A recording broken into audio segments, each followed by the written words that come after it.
Right అసెంబ్లీలో బాలకృష్ణ చేసిన comments కి వైసీపీ లీడర్లు కూడా కౌంటర్స్ ఇచ్చారు. సో వాళ్ళు ఏమన్నారో చూద్దాం. అప్పుడు అందరూ ఇండస్ట్రీ కలవడానికి వెళ్ళినప్పుడు సైకో గారిని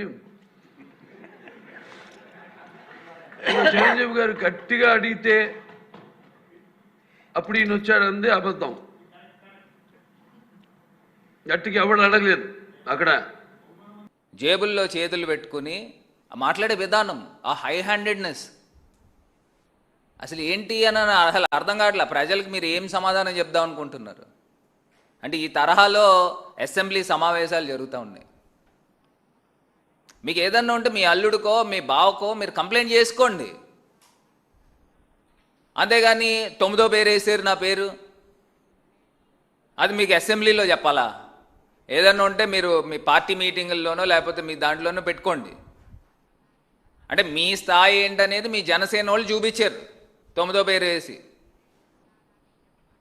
అసలు మీరు మాట్లాడే విధానం, అసలు నేను అడుగుతా ఉన్నా, డైరెక్ట్గా అసెంబ్లీలో మీరు ఈ పదజాలం వాడచ్చా? బహుశా బ్రీత్ అనలైజర్ పెట్టాలేమో అసెంబ్లీకి వచ్చినప్పుడు కూడా. మీకు ఆ రకమైన పరిస్థితులు మీరు ఈ అసెంబ్లీలో తీసుకొస్తున్నారు, ప్రజలు గమనిస్తూ ఉన్నారు. అది మర్చిపోవద్దు. జనరల్గా మీరు బాలకృష్ణ గారు మాట్లాడే మాటలు ఇప్పుడు అసెంబ్లీలో మాట్లాడిన విధానం ఒకసారి మీరు కంపేర్ చేయండి. చంద్రబాబు నాయుడు గారు చిరంజీవి గారు తమ్ముడిని దగ్గర కూర్చోబెట్టుకొని ఆయన్ని ఈయన మేనేజ్ చేసి ఆయన మేనేజ్ చేసి సొంత భావన బాలకృష్ణ మేనేజ్ చేయలేకపోతే అది మా తప్పు ఎలా అవుతుంది? అందరికీ తెలుసు, తన ఇంట్లో రాజశేఖర రెడ్డి గారు ముఖ్యమంత్రిగా ఉన్నప్పుడు బాలకృష్ణ గారి ఇంట్లో జరిగినటువంటి కాల్పుల ఘటన. ఒక పెద్ద సినిమా నిర్మాత, నాకు తెలిసి బెల్లంకొండ సురేష్ అనుకుంటాను, చాలా కాలం హాస్పిటల్లో ఉన్నాడు.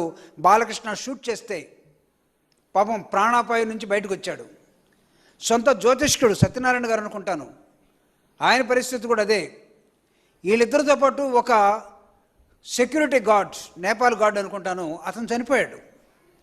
ఆ రోజు ఉన్నటువంటి రాజశేఖర రెడ్డి గారు మానవతావాది కాబట్టి ఎన్టీఆర్ కుటుంబం మొత్తం వచ్చి రాజశేఖర రెడ్డి గారి కాళ్ళ మీద పడితే ఆ రోజు పురంధరేశ్వరి గారు, బాలకృష్ణ గారు మీ అక్కని అడగండి, మీ అక్క చెల్లో